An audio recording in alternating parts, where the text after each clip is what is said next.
우리가 진사하시죠. 할렐루야. 옆에 분, 앞뒤 분하고도 한번 인사해 주세요. 참 잘 오셨습니다. 고맙습니다. 동엽이 야구하러 갔나요? 잘하는군요. 인류 최대의 숙제라면 이 죽음이라고 하는 문제거든요. 사람에게 있어서 가장 큰 공포는 죄송하지만 죽음입니다.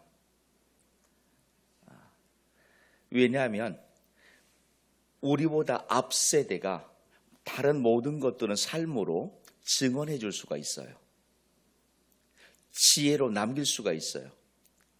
그런데 죽음에 대해서는 지혜로 남겨주질 못했어요. 그 이후에 세계를 어느 누구도 세상에 남아있는 사람들에게 펼쳐 보인 적이 없어요. 그래서 예수님이 이 땅에 오시는 그 목적 가운데는 그 생명, 구원이라고 하는 이 두 큰 단어가 있어요. 생명이라고 하는 주제, 그리고 구원이라고 하는 이 주제가 예수님을 통해서 우리에게 드러나고 있어요.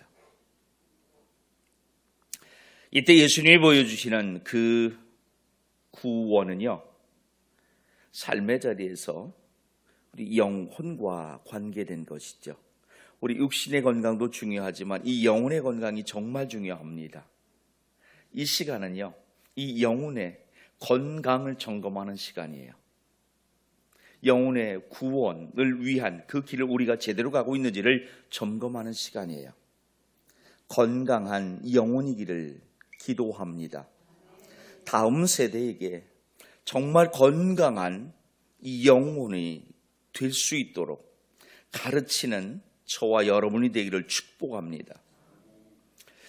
이스라엘 백성이 가나안 땅을 이제 눈앞에 두고 있어요. 이때 모세는 마지막으로 이스라엘 백성을 향해서 아주 중요한 명령을 남깁니다. 그 명령이 오늘 우리가 함께 본 그 신명기 6장 6절과 7절이에요. 그 명령을 가만히 들여다보면요, 하나님은 모세를 통해서 너희가 가나안 땅에 들어가면 이렇게 살라고 하는 윤리적 명령이 아니라는 거예요. 어떻게 사느냐가 정말 중요한데요, 어떻게 사느냐라고 하는 말을 강조하지를 않아요. 하나님은 모세를 통해서 정말 강조하시는 것이 무엇인가 보았더니 이거예요. 말씀을 마음에 새기라는 거예요. 그리고 그 말씀을 부지런히 가르치라는 거예요.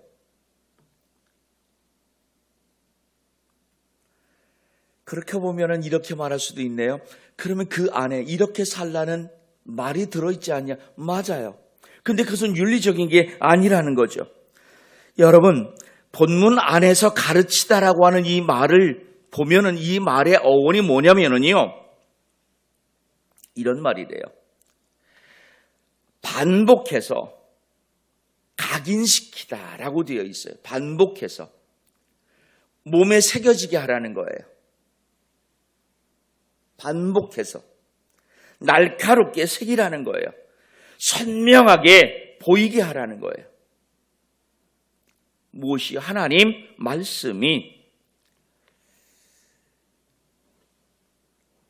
그렇게 마음에 새기라는 거예요. 하나님이 드러나게, 그리고 내 자녀에게, 내 다음 세대에게도 하나님이 드러나게 새기라는 것이. 여러분, 우리가 애를 키워봤지만 애들이요, 어른의 말을 듣는 것 같지만 실은 어른의 삶을 통해서 배워요. 교사의 지식을 배우는 것 같지만 실은 교사의 삶을 통해서 배웁니다. 정말 중요합니다. 부모가 말씀을 어떻게 대하는지, 어려운 상황을 만났을 때 어떻게 하나님을 신뢰하는지를 지식적으로 배우질 않아요. 부모의 삶을 통해서 자녀는 배웁니다.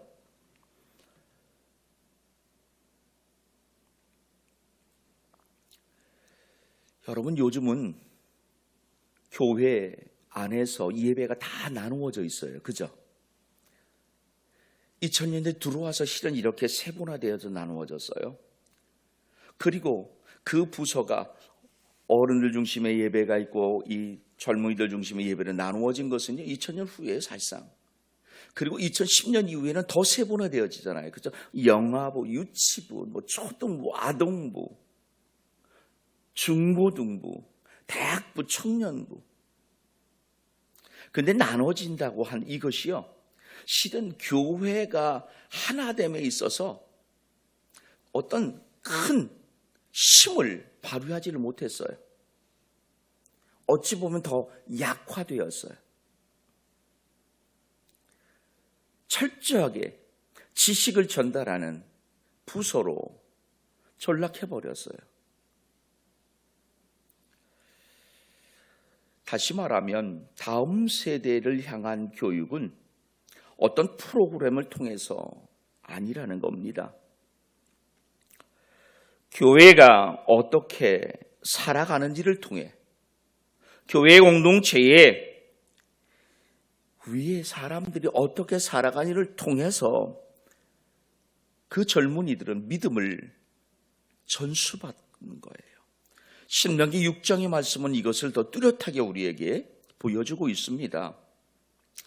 이 말씀을 가르치는 일이 시간과 공간에 제한을 받지 않고 있다는 것이에요.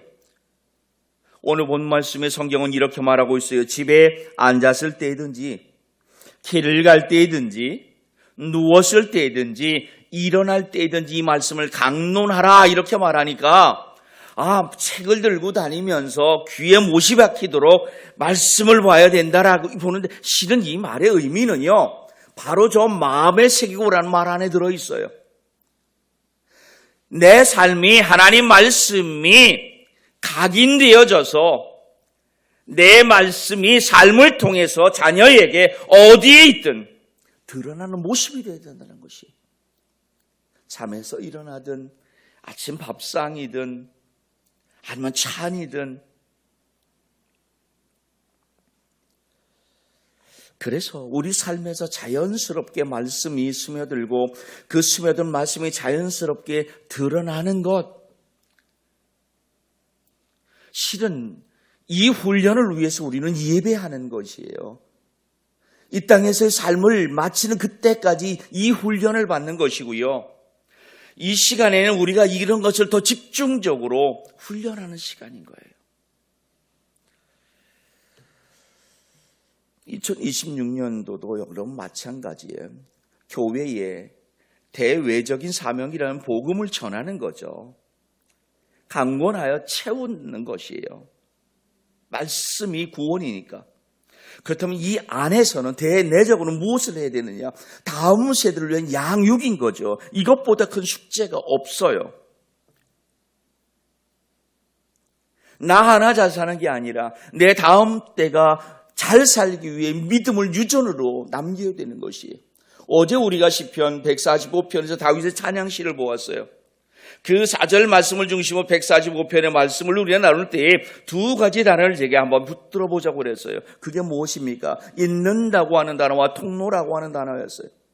믿음을 내가 있는 줄 알았어요. 내가 계승하는 줄 알았어요. 그런데 아니, 하나님은 이미 우리 내 계획 전에 믿음을 이어가고 계셨어요. 아브라함에서 이삭으로, 이삭에서 야곱과 요셉으로. 그들에게 실패가 없지 않았거든요. 실수가 없지 않았어요. 그럼에도 하나님은 신실하심으로 그 약속을 이끌어 가시고 있어요. 이것이 우리에게 힘이 되는 것이에요. 내가 넘어질지라도, 내가 무너질지라도 하나님은 다시 나를 세우시고요. 다시 만드세요. 그래서 믿음을 이어가게 하시는 거예요. 그러므로 오늘 우리가 하나님 앞에 믿음으로 선택할 때 그 믿음은 무엇이에요? 힘들어도 가는 것이, 느려도 가는 것이에요. 서는 것이 아니라 한 발자국으로 가는 것. 힘들지만 그 가는 믿음, 세워져 가는 믿음, 만들어져 가는 믿음이 저와 여러분의 삶을 통해서 보여지기를 부탁합니다. 그래서요, 다음 세대를 위한 이 믿음의 계승은 어떤 교육 부서의 문제만도 아니고요. 교사만의 문제도 아니에요. 그 교육 부서에 있는 교사들의 믿음이 세워져 가야죠. 더 건강해져 가야죠. 그게 그대로 말씀으로 채워져야죠. 삶으로 드러내줘야 되는 건 중요해요. 그런데 그들에게만 맡겨서 안 된다는 거예요. 그들을 위해서 우리도 함께 기도하고 격려하고 응원하고 때로 참여해야 되는 것이죠. 부모와 교사, 장년에서 노년에 이르는 모든 세대가 다 동참할 때 비로소 세대를 믿는 믿음은 완성되어지게 돼 있어요.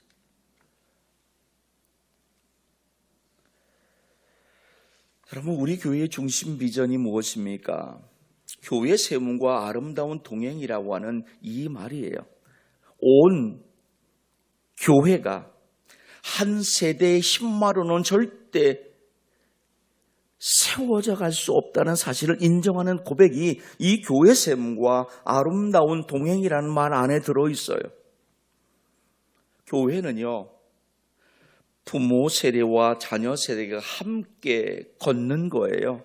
함께 예배하고 함께 자라가는 거예요. 그렇게 믿음의 이야기가 단절되지 않고 끊임없이 흘러가는 겁니다. 그러할 때에 교회는 단단해져요. 그 정체성을 잃지 않는 거예요.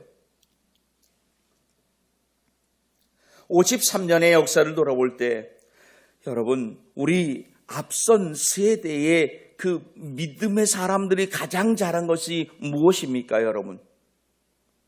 예배당 건물을 남겨준 게 아니에요. 그 자리에 있어준 겁니다. 그 자리에 그들의 흔적이 기억되는 이겁니다.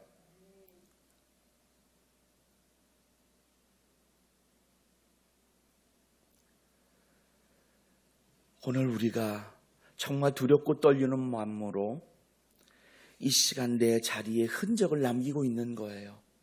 다음 세대가 이 흔적을 기억할 수 있는 그 기억을 위해 애쓰는 저와 여러분 되길 부탁합니다. 크게 보면은요, 여기 진짜들만 나왔군요. 저도 진이라는 이름이 들어있는데 유진이, 은진이 얘들이 대충 나와 있는 것 같죠? 어디에 누가 있는지 봐요. 그때 그분 거기 있었지. 여러분 슬쩍 좀 봐주세요. 얼굴 좀 기억하게 해요. 저쪽으로, 이쪽으로, 저쪽으로. 여러분,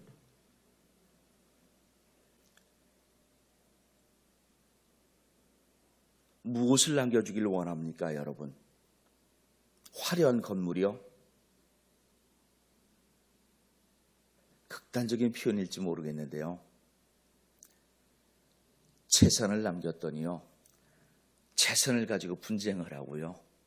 분쟁을 하면서 나누는데 여러분 놀랍지, 보면대까지 나누더라고요. 보면대까지요. 어떻게 나눴는지 참 신기하죠. 이 보면대까지 교회를 나누는데 보면대까지 나눠요.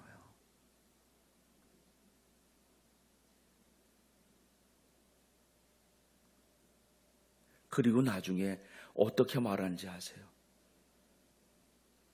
돌아보니 나누어지는 것도 하나님 은혜였대요. 나누는 게 하나님 은혜라는 부분 성경 어디에도 실은 없어요. 하나님은 일치를 위해서 이 땅에 예수님을 보냈죠. 나누기 위해서 이 땅에 보내시지 않았거든요.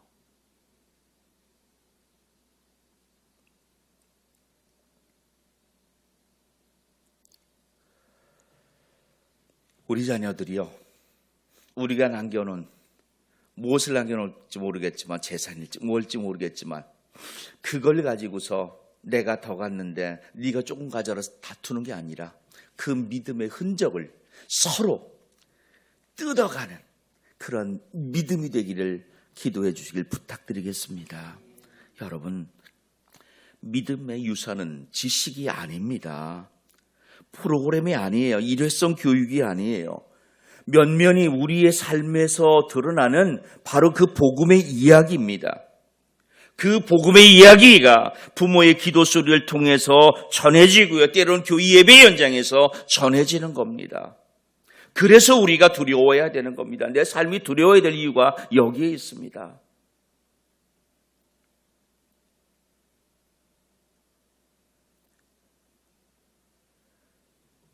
지금도 여러분 이 엄청나게 많은 눈들, 하나님의 눈을 두 개를 만들어 놓으셔가지고 이렇게 많이 바라보게 하시는지요?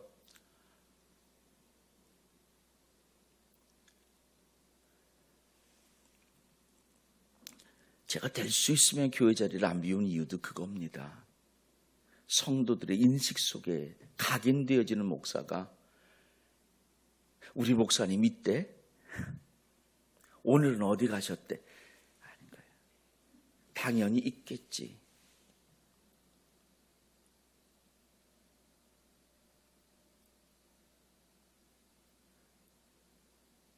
말씀 준비라든지 그래서 저는 못 가요. 다른 사람은 1시간 말씀 준비해 저는 머리가 안 돼서 지금 3시간, 4시간, 1시간 해야 돼요. 중간중간에 딴짓도 하죠. 내려놔야 안 되니까. 어떤 사람은 딱 붙으면 1시간이면 끝나는데 너무 부러워요. 그래서 제가 지금 부러워하는 건 딱 하나예요. 내 선배 목사들에게 부러워하는 것. 마치고 은퇴하는 분들이 정말 부러워요. 무음이라는 말의 의미가 저는 다른 의미가 아니라 그 마지막 마치는 것. 목사만 무음한 거 아니에요, 신앙에서. 여러분들도 마찬가지예요. 저와 여러분이 가장 무음한 신앙생활은 어디에 삶이 끝날 그 자리에 그때까지 있는 거예요. 옆에 분 좀 손 좀 잡아 주십시오. 뒤에 말씀인데 저는 이렇게 마치려고 그래요.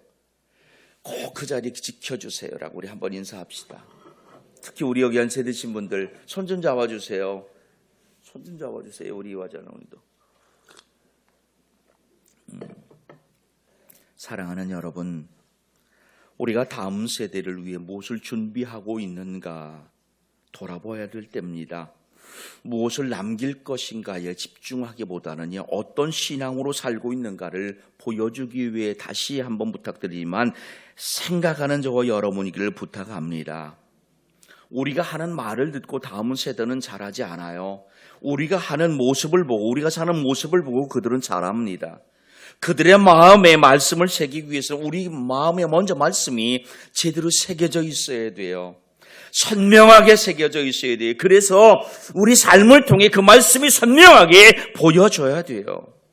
오늘 새벽 내 가정에서 내 교회 안에서 다시 한번 믿음의 유산을 잘 새기는 시간이 되길 부탁합니다. 우리가 먼저 복음으로 살고 그래서 다음 세대가 그 복음을 이어받을 수 있도록 일상에서 삶의 자리에서 꼭 복음의 사람으로 살아가기를 애쓰는 저와 여러분이기를 축복합니다. 기도합니다. 하나님, 우리 일상에서 어떻게 말씀을 붙들고 있는지, 그 말씀이 드러나고 있는지 믿음의 삶을 돌아보는 아침이게 하시옵소서. 다음 세대의 내 자녀, 내 삶을 통해 하나님을 배우고 있는 모습은 어떠한지를 돌아보는 아침이게 하시옵소서. 다음 세대에게 꼭 물려주고 싶은 믿음의 고백이 무엇인지를 보게 하시고 이를 위해 지금 우리가 무엇을 실천하고 있는지 공동체 안에서 내 삶을 또한 돌아보는 아침이게 하시옵소서. 그리고 삶의 나눔을 고민하는 시간이게 하시옵소서. 예수님 이름으로 기도하옵나이다. 아멘.